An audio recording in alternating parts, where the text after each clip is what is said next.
Para pemirsa CB Channel dimanapun Anda berada, tadi ada kalimat sebelum sesi ketiga tadi kita akhiri, ada kalimat yang sangat menarik yang disampaikan Pak Fuad bahwa politik uang itu akan melahirkan generasi-generasi yang korup juga, melahirkan pemimpin-pemimpin yang korup. Nah, Pak Fuad, bukankah yang namanya politik itu tidak bisa lepas dari uang, Pak Fuad? Jadi bagaimana mungkin Anda membangun sebuah kekuatan politik yang dahsyat kalau Anda tidak sedikit banyak ikut bermain di ranah ini? Bagaimana Anda menjelaskannya? Ya, di dalam politik itu yang namanya uang ya pasti keniscayaan harus ada lah. Ya, kita sebagai politisi lah katakanlah membagi dua sisi. Pertama itu adalah kos politik, yang kedua itu adalah money politik. Ya. Bagaimana membedakan money politik dengan kos politik, Pak? Ya, kos politik itu adalah suatu konsekuensi logis lah. Ketika kita memerintahkan organ tertentu untuk mengambil sesuatu, mengerjakan sesuatu, bahkan menyelesaikan sesuatu, itu pasti ada kos politik. Upah politik dong itu? Ya, boleh dikatakan seperti itu. Ya, kos politik itu seperti itu. Ya. Artinya bahwa ada motor, ada bensin. Ketika saya akan melakukan tujuan jalan tertentu dari A sampai B gitu kan, itu tentunya kan perlu sepeda motor, perlu mobil, dan tentunya ada bensin dan sebagainya itu. Nah, itu adalah kos politik lah. Nah, kalau money politik? Nah, kalau money politik adalah suatu negosiasi, deal-dealan ya. Dealing berarti ya. Bagaimana saya akan mendukung Anda kalau Anda membayar saya sekian rupiah. Dan bukannya itu sudah diperspektifkan oleh masyarakat pemilih kita? Ya. Bahwa yang namanya caleg ini adalah ATM? Nah, ada satu edukasi politik tertentu. Makanya jangan takut tidak dipilih. Ya. Ini persoalannya politisi kita, tokoh politik kita itu takut tidak dipilih. Kalau saya dulu kayak gitu, mau dipilih atau tidak, kalau Anda harus saya mengeluarkan uang karena, maaf itu, hal-hal tertentu Anda milih saya tidak akan melakukan itu. Tapi kalau kemudian, yuk, saya akan ke sana, butuh anu, yaitu konsekuensi logis, kos politik. Itu ongkos politik. Ongkos politik. Tapi ketika kemudian, Pak Fuad, saya mau milih Anda kalau Anda memberikan uang saya 50.000, 100.000, 1 juta, dan sebagainya, ya itu adalah merupakan bagian dari money politik. Nah, begini Pak Fuad, hasil research yang dilakukan oleh para peneliti politik membuktikan bahwa dari sesuatu yang dari nobody menjadi somebody, ya itu butuh dana kurang lebih dari 3,5 miliar sampai 7 miliar besarannya. Betul. Dan ini bukan angka yang kecil. Mampukah politisi tadi bisa tegar pada saat dia tidak terpilih menjadi anggota legislatif? Dan bukankah ini berdampak pada semakin banyak nanti tokoh-tokoh politik yang tidak terpilih kemudian jadi penghuni dari rumah sakit jiwa ini nanti Pak Fuad kalau besarannya sebegini fantastis. Bagaimana komentar Anda? Ya, segala sesuatunya itu kita awali dari niat dan tujuannya gitu. Kalau 7 miliar kemudian dianggap mereka besar, tapi kalau memang tujuannya nawaitunya adalah membangun, saya pikir antara gantungan leher dan leher itu akan jauh lah.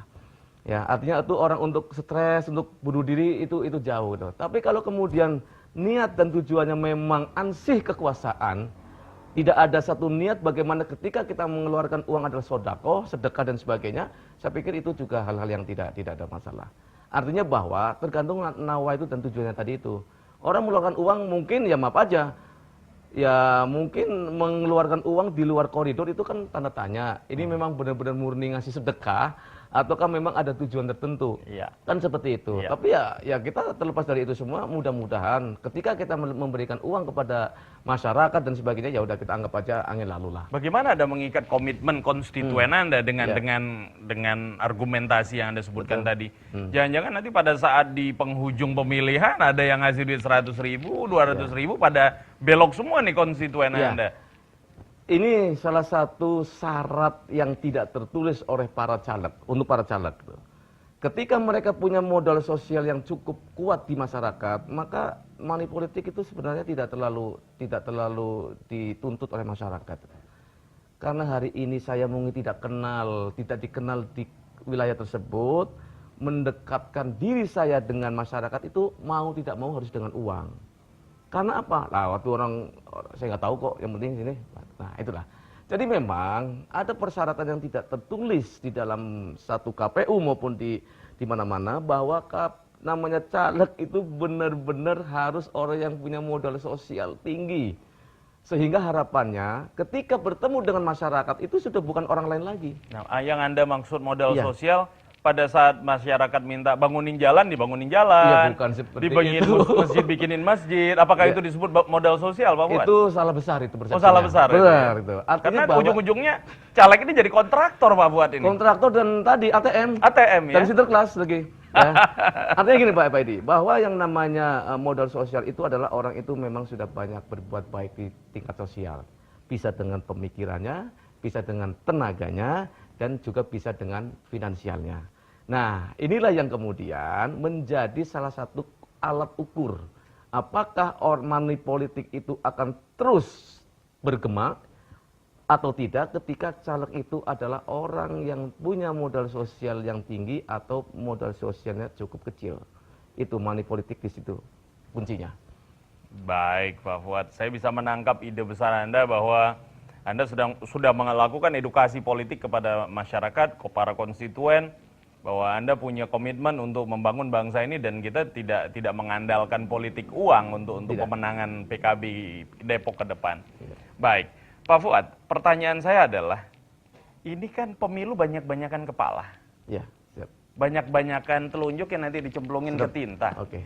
Bagaimana Anda membangun loyalitas, membangun kekuatan umat ini agar punya kesatuan gerak langkah dengan PKB Kota Depok ini? Ya, itu salah satu kelemahan dari demokrasi itu sendiri ya.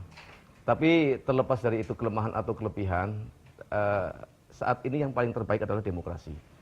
One man, one vote. Itu kan sebenarnya konsep demokrasi liberal ya. Yang ada di Indonesia adalah kerakyatan yang dipimpin oleh hikmat kebijaksanaan dalam permusyawaratan perwakilan. Itu adalah salah satu esensi yang sangat luar biasa yang digali oleh para pendiri negara kita itu. Nah, terlepas dari itu semua, banyak-banyakan suara, banyak-banyakan kepala gitu. Ya kita tentunya punya satu hitung-hitungan tersendiri lah. Ya, kalau toh pun tidak nomor 1, ya nomor 2. Tidak nomor 2, ya nomor 3 dan seterusnya.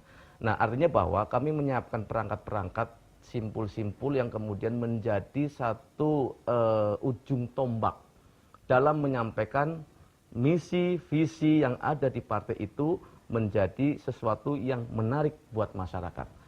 Jadi kita sudah punya perpanjangan lidah, perpanjangan tangan, bahkan perpanjangan kaki ibaratnya itu untuk menyampaikan visi misi organisasi untuk masyarakat. Maka dari itu PKB mewajibkan semua caleg, semua struktur itu harus bertumbuh kepada namanya Partai Kebangkitan Bangsa.